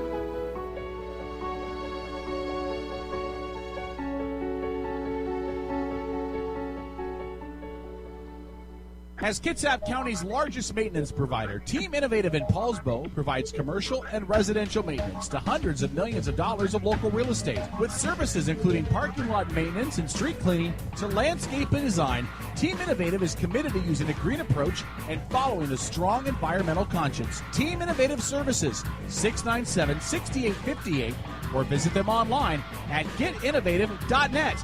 Team Innovative Services, get serious, get innovative. Located 3520 Kitsap Way in Bremerton, Arnold's Home Furnishing has been serving the Kitsap County community since 1951. For nearly 60 years, Arnold's has been here taking care of its customers with excellent customer service and quality merchandise you'll find nowhere else. And visit arnoldshomefurnishing.com to view all the merchandise available and see their current promotions. Arnold's Home Furnishing, to fit every lifestyle and budget. Judy's Sewing in East Bremerton is your one-stop shop for all your sewing, alteration, and clothing repair needs. At Judy's Sewing, you can also find tuxedo rentals and bridal party dresses for only $69 and bride's dresses starting at $189. Judy's Sewing at the corner of Fairgrounds Road and Central Valley in East Bremerton, near Handy Andy's, or call Judy at 360-662-1212. That's right, 360-662-1212 for Judy Sewing. Paladin Data Systems is in the business of successful technology product deployment. Paladin Data Systems provides information management products and solutions to government agencies and others that need a trusted, experienced technology partner. Paladin's core philosophy is simple: do right, do our best, and treat others the way we would like to be treated. Paladin Data Systems is also a proud sponsor of the Habitat for Humanity of Kitsap County. Find out more about Paladin Data Systems online at paladindata.com. Paladin Data Systems. Innovation, integrity, results.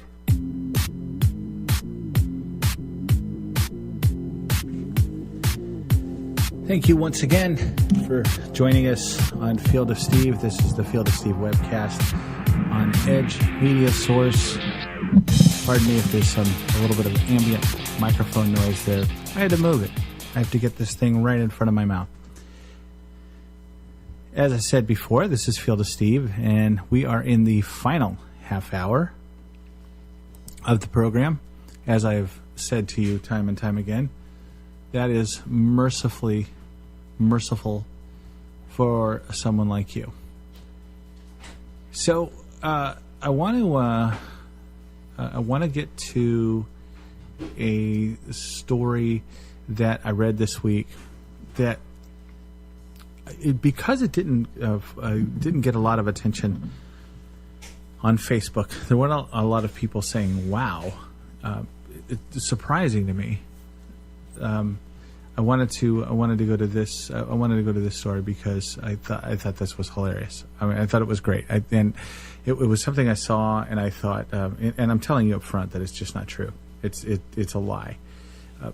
You just if you listen to the last half hour, and why you wouldn't have, I don't know. Even though I joke about how merciful I'm being by only doing 2 hours of this show, the last half hour would have been life-changing for you had you missed it. So I recommend you go to Field of Steve podcast later this week and find it at fieldofsteve.com. As I haven't mentioned that enough, perhaps in this show, that while I broadcast live, sort of, on Edge Media Source on Sundays, next week it will be live, but these last few weeks it is not. While I'm webcasting live, I also post these shows later in the week on the podcast, fieldofsteve.com, which you can find at fieldofsteve.com. We are on, this will be part of episode 24, The last hour will be part of episode 23. I think 2 hours is probably too long for a podcast. I don't know what that's based on. I don't know of any research other than just pulling answers out of the air and out of parts of my anatomy. This show because of the last half hour, I told a story that was basically not true, but there are some true elements. There were some true elements to it. And this story that I saw this week, I saw it on Facebook. Somebody posted it, and they might have put the word "wow" next to it, but I just saw it posted there, and I thought it was going to be some huge thing as the week went on, unless it was a hoax. At which point it would either become huge and then become huge for being a hoax, or it would become huge as people laughing at it. But I haven't really heard people talking about it, and that benefits me because there's a chance that some of you haven't heard this story. And the story is headline: Google Earth finds woman trapped on deserted island for 7 years. Now, you know, most of you probably know what Google Earth is. If you've got the technical know-how to listen to a webcast on the computer, you probably have some experience with Google Earth. You've at least looked at it and seen it. I'm going to go ahead and read the entire story to you. For one, because I think it's well written enough that I think I can read it and it'll still be interesting. Particularly because I am, obviously so good at this. Here's how it goes. I was just kidding. I'll do okay. Anyway, in 2007, Gemma Sheridan, that's the woman's name who's supposedly the chief protagonist of the story. In 2007, Gemma Sheridan and two friends set out on a voyage that was to take them from their hometown of Liverpool across the Atlantic to the Panama Canal and then onwards to the beautiful island of Hawaii. The first stage of the voyage went without incident. However, after passing through the Panama Canal and into the Pacific, things started to take a turn for the worse. There was a huge storm that took out the boat's electronics and washed her two friends overboard and seriously damaged her boat. Without any electronics and with a damaged boat, Gemma drifted for 17 days until she was hit by another major storm. During the storm, Gemma was knocked unconscious, and the rest is history. Gemma awoke on a beach, surrounded by wreckage from her boat. Here is a short account of some of the things she endured. Now, by the way, I don't feel like I'm plagiarizing by reading this story because the story's a hoax. So I'm reading a story to you. If you want to see it, by the way, I should tell you where it's located. It's newshound.org. It's news-hound.org, and look for the story. Actually, if you Google or Bing a search Island SOS, Google Earth, you'll probably find this story. Make sure you look for the News Hound one. Gemma awoke on a beach surrounded by wreckage from her boat. Here is a short account of some of the things she endured. Within the first hour, I had a major panic attack. It was a disturbing feeling being alone, isolated, so far from home, without a hope. I had been on water rations for the last 2 weeks, so finding water was the first priority. There were no pools of fresh water, so I had to rig up a contraption that drew the water away from the rock, and I managed to get one drop every 50 seconds. That was my only source of water, so it was coconuts until it rained. Not the best start. The amount of energy required to do anything massive, and it was mentally taxing. Yeah, that's not written very well. For the first 2 weeks, I stayed in a mock shelter I made from debris that washed ashore. I needed to find real shelter. I found a large tree that looked perfect. I nibbled away at the bark of a tree with a giant clamshell for 11 days just to build a shelter. It might have been bomb-proof and waterproof in the end, and it's probably still standing, but if I'd had a machete, just that one tool, I would have been able to build it in a few hours. It was 4 weeks before I managed to light a fire. You have no idea how happy that made me. There were 8 feral goats on the island, 3 adults and 5 kids. I've seen them occasionally, but they would always get away. I made a bow and arrow, but this just went twang and fell on the floor, and my spear wasn't sharp enough. The details these guys are providing is for a hoax is amazing. There's a reason for that. Let's see. So when my hunting tools didn't work, I spent 7 days building a corral-type trap with spikes on, or a coral-type trap with spikes on it and everything. I thought, yes, this will do it. It didn't. One day I was walking around the island looking for crabs and saw what I thought was driftwood caught up in the bottom of this tree. Then it bleated. This goat had been eating the leaves, got its horns caught, and panicked.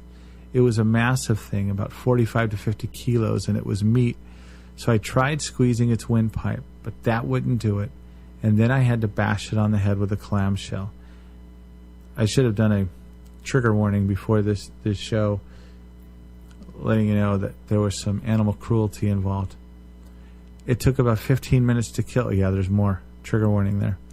It took about 15 minutes to kill it and was quite gruesome.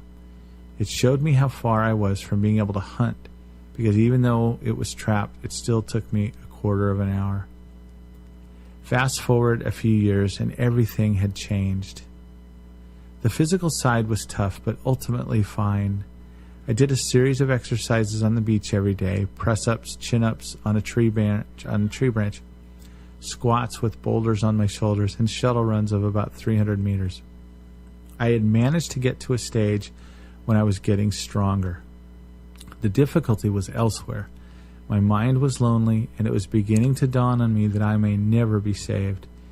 Usually, if you're on a desert island and you start talking to yourself, it's an indication that things are going wrong. I had a sign on the beach that was about 10 feet high, but it had sat there all this time and nothing came of it. If you find this story, you'll see a picture of an SOS sign. So some people have pointed out that it looks like a 505, and it looks awfully close to the water to have survived it. But he said it was 10 feet high, so I guess that makes sense. So I decided to go all out. I spent the next few weeks clearing space and finding materials to build a huge sign in the sand on the beach. My hope was that perhaps a plane might fly over and see it. But in all my time on the island, I had not seen one single plane fly over. In 7 years, Gemma Sheridan had not seen a single plane fly over this island. I didn't give up, though. Fast forward a couple more years. I woke up one morning to the sound of a plane flying over me, which was unusually low. I could not believe it. I thought it was a dream. I ran to the beach screaming and waving my arms like a lunatic. The plane flew over 2 or 3 more times and then dropped a small package. Inside was a radio, fresh water, food, and a small medical kit. I switched on the radio and heard the first human voice for years. We talked for what seemed like an eternity. Then I asked the voice on the other end, "How did you find me?" To which they replied, "Some kid from Minnesota found your SOS sign on Google Earth. I didn't even know what Google Earth was, but I'm eternally in their debt now." And then it asked us to share this amazing story with your friends. I don't think they meant for me to share it the way I did, but that's what we get for now, and I'll post it online so that I fulfill my obligation of sharing it the way they wanted me to. So it wasn't long. I did some searching. Here's what happened. It made it on a few other websites, but not many. I saw that an NBC site posted the story on their site for a while. But by the time I got to it, it was already gone because it had been revealed to be a hoax, and it probably was fairly easy to do it. I'm on Snopes.com. It's not always the best place to find this thing, this kind of explanation in that. But in this case, it probably has the most complete explanation as to what really happened. And so so the headline on the Snopes story is "This Island Google Earth." The claim: Google Earth helped locate a woman who had been stranded on an island for 7 years. False. And Snopes will write these things, by the way, with the idea that this kind of hoax will come up again. And so you notice in Origins, in March 2014, well, that's right now. If I'm writing a story for a newspaper, I will say, on Monday, Newshound website published an article. But these guys at Snopes know that these hoaxes recur, that they come back. And so they write in March 2014, the Newshound website published an article positing that a woman named Gemma Sheridan, who was lost in a storm in 2007, had spent 7 years on a deserted island, was finally rescued when the SOS sign she made on a beach was picked up and spotted on Google Earth. And then they quote the article. And this is the key point they make.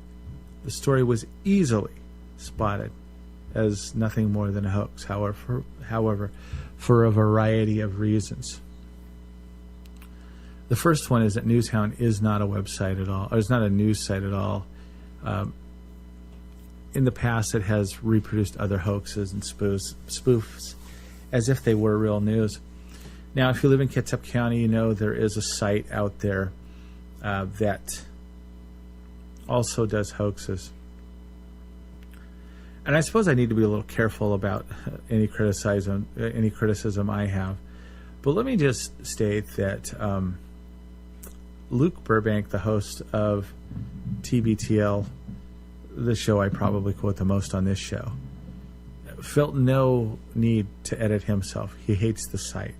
And the reason he hates the site is because this website that I'm referring to, that you probably know what it is, they just are in the business of posting things that aren't true. I think this thing was really clever. This Gemma Sheridan story about being on an island for 7 years. For one thing, there was some real originality to it.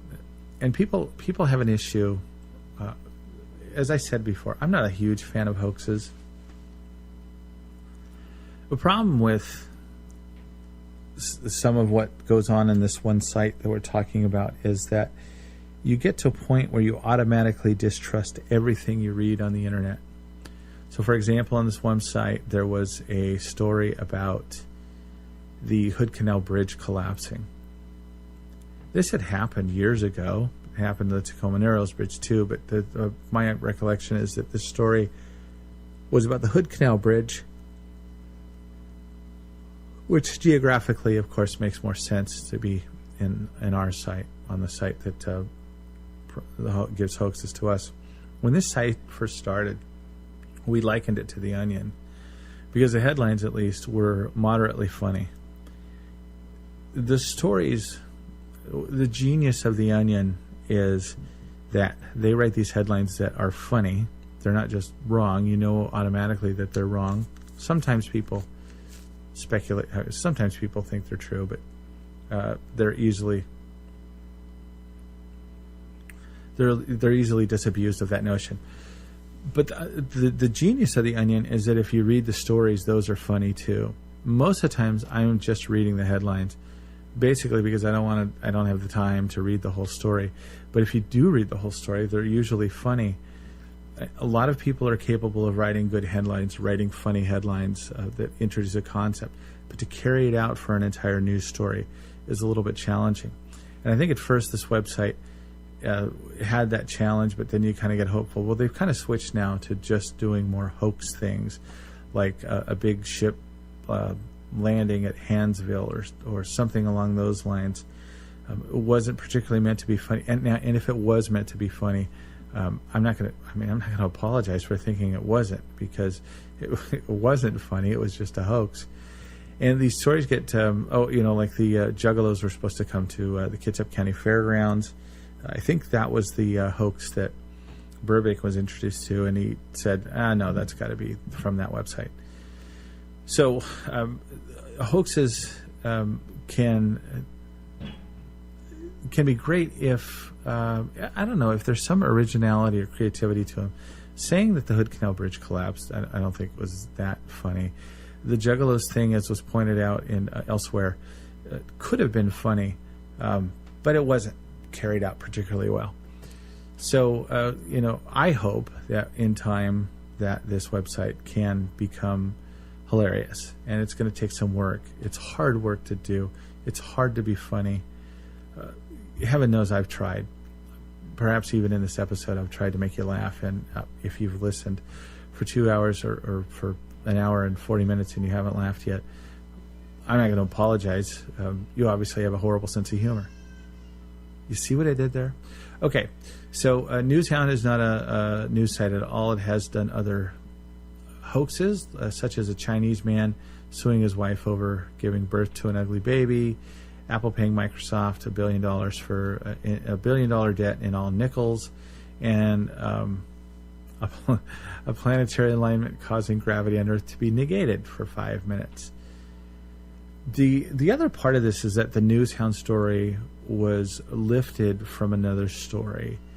The picture itself was published. The picture that's on the website comes from Amnesty International, a story that they had in 2010, and the SOS was in Kyrgyzstan, and it was cropped basically to make it look like it was on a deserted island.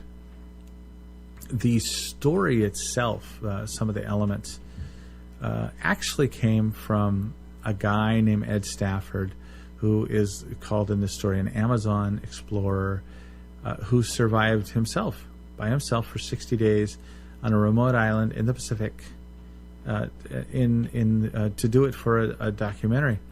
And some of the same language that's in the hoax story is from this Daily Mail article. And it includes, nibbling at the bark of a tree with a clamshell just to build a shelter, how long it took to light a fire. The goats part was true, though I don't think there was anything on there about him killing any. The thing about the arrow leaving the bow and just landing on the ground, that was great. This is one of the things I noticed in the Newshound story was, wow, there's a lot of detail in this. And this was before I knew it was a hoax. I thought, even though I suspected it was a hoax, I was impressed with the detail. The mock shelter thing, 4 weeks to light a fire, and all of that was also on there as well. And this gets back to my Jodie Foster story, in that I want to reiterate the point that sometimes, most times, the best lies are good lies because they contain elements of truth in them. When I told the Jodie Foster story, there was so much about that story that was true. The fact that the movie stars were offering to go to high schools and talk about their movie, Foxes. Interesting that movie had a little bit of a personal history for me before. And I don't know how much I want to go into it. There are things that on one of Steve Martin's first comedy albums, somebody heckled him, and he looked down and said, "Yeah, I remember when I had my first beer." And the crowd goes nuts and laughs because apparently the heckler's being a jerk. There are things you learn as you grow up from your first experiences with certain things, and this was one of those times. So I think I'll just leave it at that. Anyway, we, as I mentioned, Kevin and I did go to the movie and hated it. Did not like it. Didn't get the story. And as I said, it was well reviewed, but in part that is probably because the reason I didn't like it was probably because I wasn't emotionally prepared to like a movie like that. Several months later, I would have the opportunity to go see a movie called Ordinary People, and it's the first movie I remember being tremendously sad and being tremendously moving to me. But I wasn't prepared for something like that when I saw the movie Foxes. And there was also a group in the movie called Angel, and Angel had done a couple of minor hits.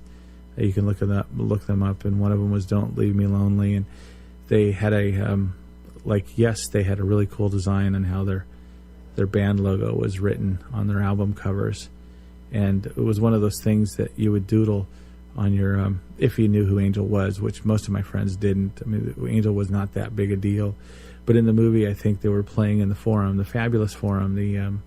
That's where the Lakers played for years and years. And apparently it's becoming a basketball arena again. At any rate, Kevin and I don't think we were prepared to like a movie like that, especially under the circumstances. The overall point, though, was that they did offer to come out to the high school.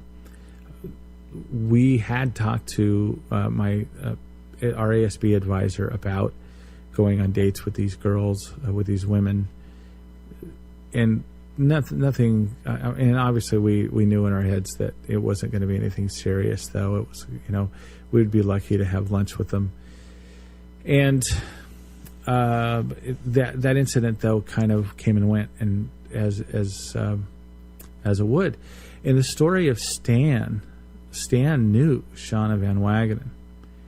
And I don't know where the story of his and her relationship, where those elements came from. But like the story of Jodie Foster, you take a kernel of truth, you can let that thing develop into something that becomes a really rich story. And I mentioned in the first part of the first hour of this show that I had become a little disappointed with some of the embellishments that were going on in the on the one radio program that I like, and also with some of the stories I heard in the Bainbridge Island Story Slam. It's not going to stop me from going back unless they find out that I've said this, and there's I wouldn't imagine that there's any chance they will. But at any rate, I just, you get to be suspect, and this is to be expected at a storytelling event like this. The organizers will tell you we want these stories to be true, but it's not like they can really police that kind of thing, and so they have to kind of trust that either the story is true or everybody's embellishing to a little bit, to some degree. So I don't fault the Story Slam organizers at all. They put on a great event, and apparently it's getting more and more crowded each time. I was signed up to speak at the last one, but had forgotten that was election night, and that's usually kind of a big night for me in my day job. I think it's Epson. At any rate, this story, this hoax, you might not have found it as great as I did, but it was dismissed easily, and I didn't see, I saw it posted by people a couple of other times on Facebook with maybe a one-word explanation or just and I think I said before that it looked like an NBC station actually told the story before it was revealed that it was a hoax, and they were able to delete it because when I went to the link for that NBC station, it gave me an error message saying that it wasn't there. Once again, I want to thank you for joining me on the Field of Steve webcast. As I said before, we'll be back next week. Again, my name is Stephen Gardner. My day job is as a reporter for the Kitsap Sun newspaper in Bremerton, Washington. You can find the two stories that I told today were from 2011, and they are also available in a book called Spill Your Guts Guts. You can find Spill Your Guts Guts at thenarrativearts.com. You can order a signed copy there, or if you want both the print version and the Kindle version, probably the best deal is to go to Amazon, because if you buy the print version there, you can get the Kindle version for just $1 more. The Kindle version normally sells for $4.99. The print version is actually on Amazon is actually a little bit cheaper usually than what I sell it for on my own site. And if you're an Amazon Prime member, you won't have to pay shipping. Spill Your Guts Guts, I believe you will enjoy it as a great read. From time to time, I am going to play older stories from that first year, and as time goes on, from the following years. This has been a lot of fun for me. I look forward to coming back to the studio live next week and figuring out how that's going to work. And I think next week I'll probably bring. I had planned another story for this week, but as the week wore on, I just figured I couldn't do it justice, writing it out and telling it on the webcast. Coming up on Edge Media Source, you'll have The Raw Nerve, and then following that, you'll have Outlaw Radio Network. And in the final hour, there's a show called The Last Call, which I wouldn't recommend to anybody who ever considered Mormonism. or any other thing. And so, by the way, and so thank you. I mean, by the way, as I said before, I'm going to be gone in a couple of weeks. I'm going to be going to Cincinnati, and I plan on actually recording a show from Cincinnati. I'm not exactly sure how I'm going to do that yet, but I'm going to record a show from there. And even better, I think I'll try to record a lot of the show from the stadium in Cincinnati. I will fly back on a Saturday, and I don't think I'll have it for the next day, but probably the week after that. So that's something to look forward to if you look forward to anything on this show. Once again, thank you for joining me here on the Field of Steve podcast. And as I will say from here on out, I look forward to hearing your stories.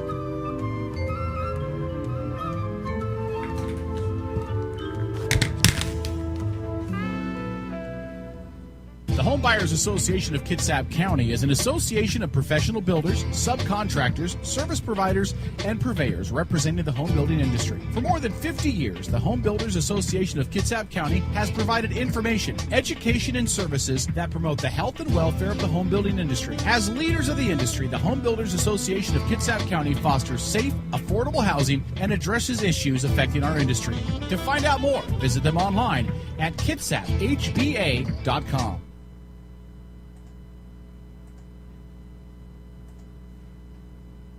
Integrity results.